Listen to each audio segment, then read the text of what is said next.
Beneath the seat of Chair 14 in Row G of the Family Feud studio audience, a military rucksack sat in the dark. It was olive green, sun-bleached along the straps, scuffed at every corner, and heavier than it should have been for its size. Not because of what was packed inside it, but because of what was taped to the inside flap.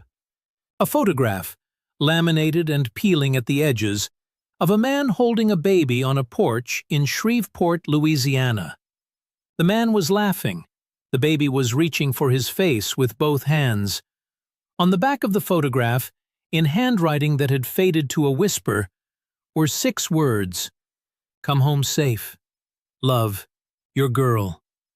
The man in the photograph was Sergeant First Class Robert "Bobby" Mitchell, 54 years old, a contestant on Family Feud who was standing at the podium 30 feet away, answering questions about what people keep in their glove compartment, with no idea that the baby from that photograph, now a 26-year-old Army captain named Elise Mitchell, was sitting in chair 14 with that rucksack between her boots, having flown 9,412 miles from Bagram Airfield in Afghanistan to this studio without telling her father she was on the same continent. When Steve Harvey found out what was about to happen, he couldn't speak. For the first and only time in his career, Steve Harvey opened his mouth and no words came out. March 6, 2020, a Friday afternoon in Atlanta. The Mitchell family, Bobby, his wife Loretta, 52, his brother James, 50, his nephew Darius, 27, and his longtime friend and fellow veteran Clarence, 56, stood at the right podium in olive green T-shirts that Loretta had printed with Mitchell Strong across the front. The competing family, the Bautista family from Jacksonville, Florida, Rosa Bautista, 58, her son Marco, 34, her daughter Isabella, 31, Marco's wife Teresa, 33, and Rosa's brother Ernesto, 55, stood at the left podium in bright orange. During introductions, Steve asked Bobby about his service. Bobby straightened his posture, a reflex so deep it was structural, and said he had served 28 years in the United States Army, retiring in 2018 as a Sergeant First Class. 3 deployments, 2 Bronze Stars, 1 Purple Heart from a mortar attack in Fallujah in 2006 that left shrapnel in his left knee, and a limp he hid so well that most people never noticed it. Steve shook his hand and said, "Thank you for your service." Bobby said what he always said, "Thank you for your support." Loretta squeezed his arm, and nobody in that studio, except Loretta, Cheryl, the production coordinator, and the woman in chair 14, knew what was about to happen. Bobby Mitchell had missed 11 of his daughter's 26 birthdays. He had missed her first steps. He was in Kosovo. He had missed her first word, "Daddy," spoken to a photograph on the refrigerator while Bobby was in Iraq. He had missed her middle school graduation, her first homecoming dance, and the afternoon she broke her arm falling off the monkey bars at Barksdale Elementary and screamed for her father in the emergency room while Loretta held her and said, "Daddy's coming, baby. Daddy's always coming." Bobby was in Kandahar. He wasn't coming. He got the phone call 14 hours later on a satellite phone with a 3-second delay and heard his 8-year-old daughter's voice, groggy from painkillers, say, "It's okay, Daddy. I'm tough like you." Bobby hung up, walked behind a concrete barrier, and cried so hard that Clarence, who had been in his unit since 2001, found him and sat beside him without saying a word for 20 minutes. The guilt of an absent military parent is a specific kind of corrosion. It doesn't attack in dramatic episodes, it seeps. Every missed recital, every phone call cut short by operational tempo, every birthday acknowledged by a scratchy satellite connection instead of a hug. Each one deposits a thin layer of something that accumulates over years until the parent can no longer distinguish between pride in their service and shame about its cost. Bobby carried both. He was proud. He was also hollowed out by the mathematics of absence. 11 birthdays, 4,200 bedtimes, 3 deployments averaging 14 months each, roughly 6 years of his daughter's life spent on the other side of the world. And that wasn't even the part that made Steve cry. When Elise was 17, she told Bobby she wanted to enlist. Bobby was sitting in the living room of the house in Shreveport that he'd bought with his re-enlistment bonus in 2010. Loretta was in the kitchen. Elise stood in the doorway, tall, straight-backed, with her father's jaw and her mother's eyes, and said, "I want to serve." Bobby's reaction was not what anyone expected. He didn't swell with pride. He didn't thank her. His face went white, and his hands gripped the armrests of his recliner, and he said, "No." One word. The same word, with the same force, that he used to issue orders to soldiers under fire. Elise didn't flinch. She had inherited that too. They argued for 3 months. Bobby forbade it. Elise applied anyway. Bobby stopped speaking to her for 2 weeks, the longest silence of their relationship. Loretta mediated. Clarence called Bobby and said, "Brother, you spent 28 years serving. You can't tell her the thing you gave your life to isn't worth her giving hers." Bobby knew Clarence was right. He also knew what deployment felt like from the inside. And the thought of his daughter experiencing it, the heat, the boredom, the sudden violence, the mortar rounds at 3 a.m., made his hands shake the way they shook when the VA therapist asked him to close his eyes and describe Fallujah. Elise enlisted in June 2016. She completed basic training at Fort Jackson. She was commissioned as a second lieutenant through OCS in 2018. She was deployed to Afghanistan in September 2019. Bobby drove her to the airport. He hugged her at the gate. He said, "Come home safe, Elise." She said, "I'm tough like you, Daddy." The same words she'd said at 8 years old with a broken arm. Bobby made it to the parking garage before his legs gave out.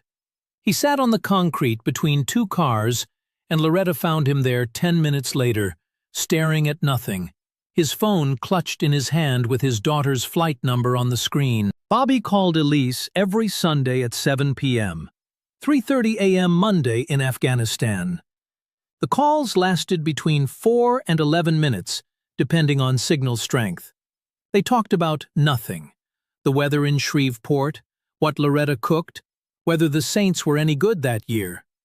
They avoided talking about what Elise's days actually looked like because Bobby already knew and didn't want confirmation.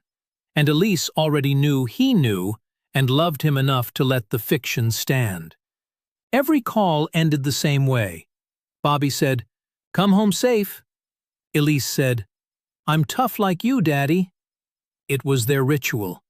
It was the thread they held across 9,412 miles of distance. Steve would later call what happened next the most important moment of his career. The game went to fast money. Bobby played first and scored 156. Strong, fast, precise. The answers of a man who had spent 3 decades making decisions under pressure. Clarence went second and added 52, bringing the total to 208. They won. The $20,000 flashed on the board. The Mitchell family erupted. Bobby pumped his fist, a rare display of emotion from a man who kept everything locked behind 28 years of military composure. Loretta was screaming. James was pounding the podium. Darius was jumping. Steve walked over, grinning, ready to hand over the celebration. Then Steve noticed Loretta. Loretta wasn't celebrating the money. She was looking past Steve, past the cameras, toward the audience. Her face held something that wasn't surprise, but anticipation. The expression of a woman who knows what's coming and is watching the seconds count down. Steve looked where Loretta was looking. He saw a production assistant walking down the aisle toward row G. He saw the assistant stop at chair 14. He saw a young woman in Army combat fatigues stand up. He saw the rucksack. Steve looked at Loretta. Loretta nodded once. "Bobby," Steve said, "I need you to face the board." Bobby turned toward the board, confused. Steve looked at the audience. The young woman in fatigues was walking down the aisle toward the stage. She was trying not to cry. She was failing.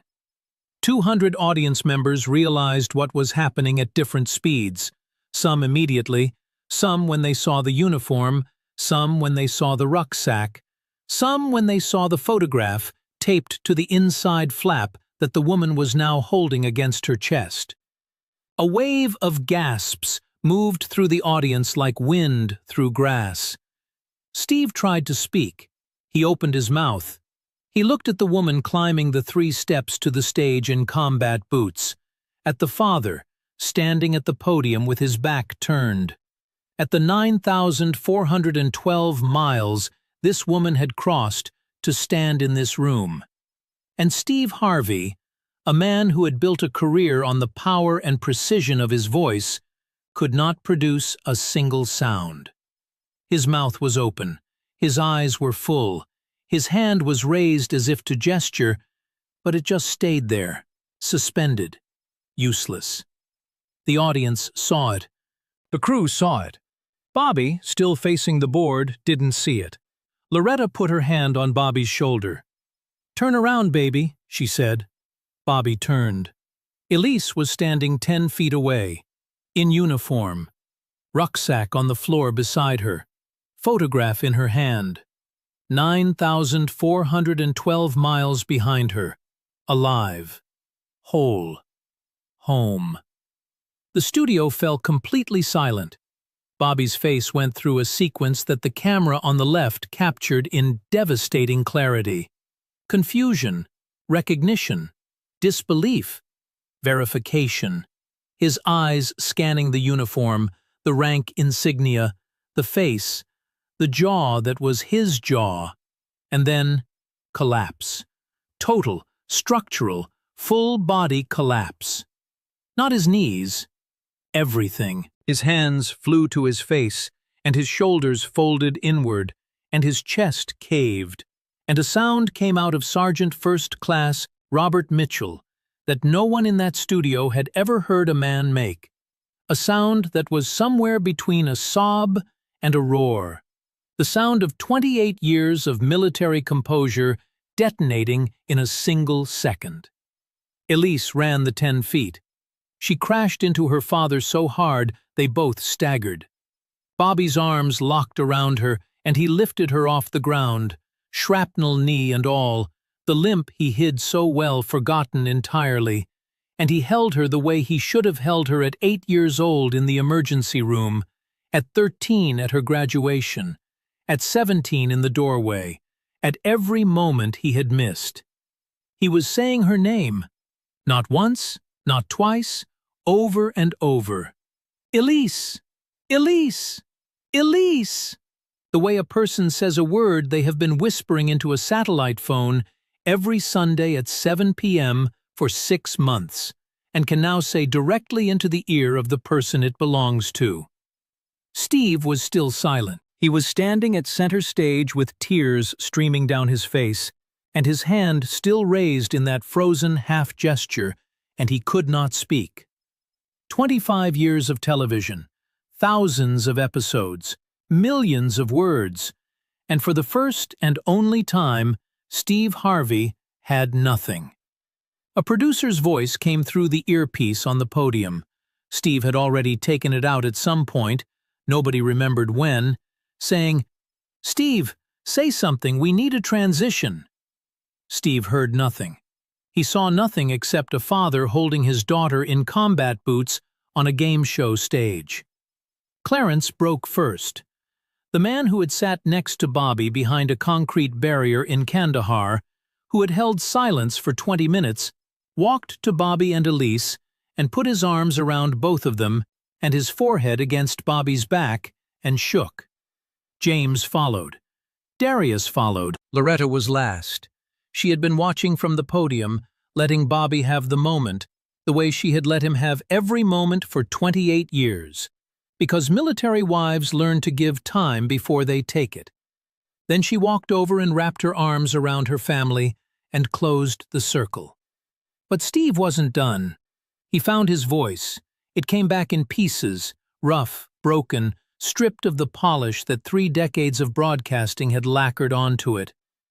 "I've talked for a living for 25 years, Steve said, and just now, for the first time, I had nothing. Because some moments are too big for words." He wiped his face with both hands. "This young woman flew 9,412 miles. She coordinated with our production team. She sat in chair 14 for 2 hours watching her father play a game show, and she didn't make a sound. 2 hours, because she wanted the moment to be his." Steve's voice cracked. "That's not a surprise. That's a sacrifice. That's the same sacrifice her father made every time he got on a plane and left her behind." Steve looked at Bobby, still holding Elise, and said, "Let me tell you something, brother. I made God a promise. I said, if you get me through the worst of it, and my worst was a car, a 1976 Ford Tempo, 3 years of nothing. I would spend my life helping people see what they couldn't see on their own. You've been carrying guilt about every birthday you missed, every phone call you cut short, every time she broke her arm and you weren't there." Bobby's eyes were locked on Steve's. "But look at what you built. Look at what's standing in front of you. Your daughter didn't enlist because she resented you. She enlisted because she wanted to understand you. She flew 9,412 miles because the man who missed 11 birthdays was worth every single mile. You didn't fail her, Bobby. You showed her what service looks like. And she followed you." But Steve wasn't done. He turned to Elise. "Captain Mitchell," he said, and the use of her rank was deliberate, a signal of respect that Bobby registered with a visible swelling of his chest. "I need to ask you a question. Your father told you not to enlist. He fought you on it for 3 months. Why did you do it anyway?" Elise straightened. The soldier posture surfaced through the tears. "Because he spent his whole life showing me that some things are bigger than yourself. And then he told me not to do the thing he spent his whole life doing. And I knew. I knew that the reason he said no wasn't because he didn't believe in service. It was because he loved me more than he loved the thing that gave his life meaning." She looked at Bobby. "I enlisted because I wanted him to know that his sacrifice wasn't wasted. That it didn't just protect strangers, it built me." The studio fell completely silent. Steve stepped to camera 3. "Everyone watching at home right now, there are military families in this country who carry an invisible weight every single day. The parent who leaves, the child who waits, the spouse who holds everything together in between. We thank them at parades, and we forget them at midnight when the house is quiet and the phone isn't ringing. If you know a military family, call them, not on Veterans Day, today. Right now, because the service doesn't end when the uniform comes off. It lives in every missed birthday and every Sunday phone call and every 8-year-old who tells her daddy she's tough so he won't hear her cry." He announced the creation of the Mitchell Miles Foundation, seeded with $300,000 from the Steve Harvey Foundation, dedicated to funding reunion travel for military families, covering flights, lodging, and lost wages so that the distance between a deployed parent and a waiting child could be measured in hours instead of months. Bobby and Elise were named co-chairs. Steve looked at Bobby holding the photograph. The one from the rucksack, the one taped to the inside flap for 9,000 miles. Of a man laughing on a porch while a baby reached for his face. He said 5 words that would be shared 298 million times. She reached you across oceans. The crew was shattered. A camera operator was sitting on the floor with the camera still rolling, pointed at the ceiling. The sound engineer had muted his board because his own sobbing was bleeding into the mix. Rosa Bautista crossed the stage. Ernesto had served in the Marines for 12 years, and Rosa knew the weight, and took Loretta's hands and said, 30 years of holding everything together. I see you, sister. Steve awarded both families the full $20,000. He paid the Bautistas' share from his own pocket. The clip was uploaded that evening. Within 36 hours, 72 million views. Within 1 month, 298 million across all platforms. The hashtag 9412miles trended in 63 countries for 16 days. The longest any Family Feud hashtag had ever trended. The Mitchell Miles Foundation received $28.4 million in its first 18 months and funded reunion travel for 4,700 military families across all branches of service. The Department of Defense shared the clip on its official social media channels. 3 sitting members of Congress cited it in floor speeches about military family support. Elise Mitchell completed her deployment and returned stateside permanently in August 2020.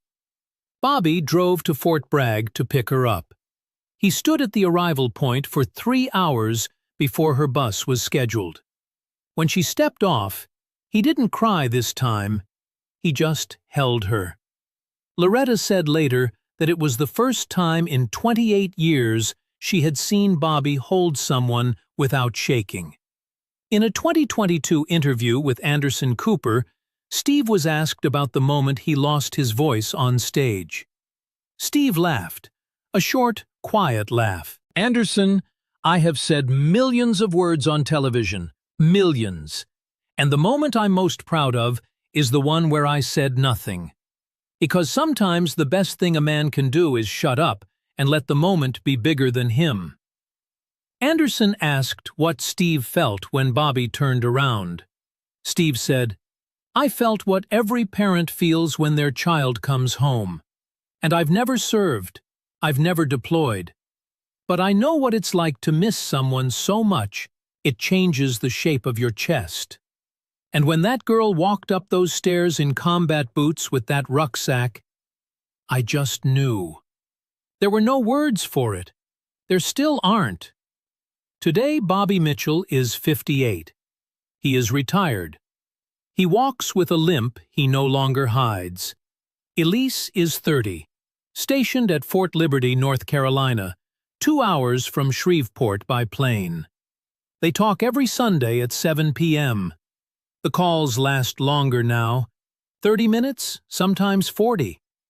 They still end the same way.